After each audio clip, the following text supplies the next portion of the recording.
సరోజా, కనకాంబరాలు తీసుకొచ్చావా? రోజు తీసుకొస్తున్నానమ్మా, మీరే రావడం లేదు. మా చిన్న కూతురికి సంబంధం కుదిరింది సరోజా. రేపే నిశ్చితార్థం. ఆ పనుల్లో ఉన్నాం. మంచి మాట చెప్పారమ్మా. వీలైతే ఉదయాన్నే వచ్చేయ్.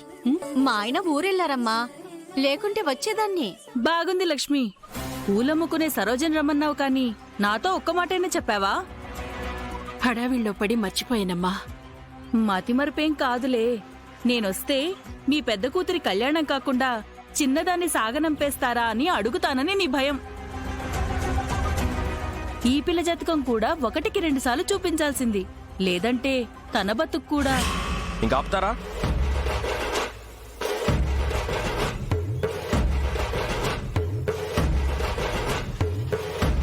ఏమ్మా, మీది అసలు నోరేనా? తమ్ముడు, నువ్వు ఉండక్క. ఏంటి లక్ష్మి, మీ తమ్ముడు వాళ్ళని పిలిపించి నన్ను కొట్టిద్దామనుకుంటున్నావా ఏంటి? అయ్యో, అది నువ్వేం కంగారు పడకక్క. ఈ అక్కకి నేను క్లారిటీ ఇస్తానుగా. చూడు పెద్ద నోరక్క, ఎప్పుడు ఏది జరగాలనుంటే అది జరుగుతుంది. కానీ నువ్వు అవమానిస్తే నీ కొంపేం కోటైపోదు. నువ్వు మెచ్చుకున్నంత మాత్రాన నీ నాలుకేం బంగారం అయిపోదు. మనిషి అన్నాక కాస్త మానవత్వం ఉండాలక్క. ఇలా సూటిపోటి మాటలు మాట్లాడుతూ ఉంటే నువ్వు కనిపించినప్పుడల్లా దాని కర్మానది పోతుందిలే అని చెప్పి వెళ్ళిపోతారు. అందరూ అనుకునేదేగా నేను చెప్పాను. అలాంటి మాటలు నేను జాతీయం చేయలేదు. ఎక్కడా అధికారికంగా అక్కని ఏడిపించొచ్చని నోటీసు రాలేదు. కొంచెం వయసుకి తగ్గట్టు నడుచుకుంటే సరే, లేదంటే ఈ తమ్ముడు నిజంగానే కొట్టిపోతాడు.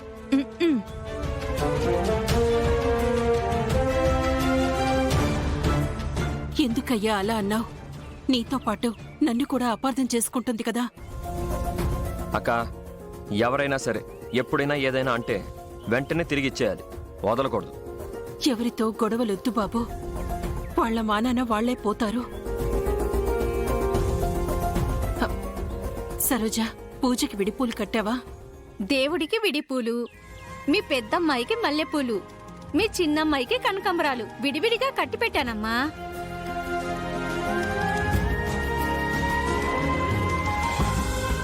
అయ్యో, చిల్లర లేదమ్మా. 200 ఉంటివ్వమ్మా. నా దగ్గర కూడా లేవమ్మా. పర్లేదులే అమ్మా, రేపిద్దులే. నా దగ్గర ఉన్నాయేమో అక్క, ఉండు చూస్తా. చిల్లరుంటే ఇవ్వు తమ్ముడు. 200 ఉన్నాయక్క, మిగిలినవన్నీ 500. తీసుకోమ్మా.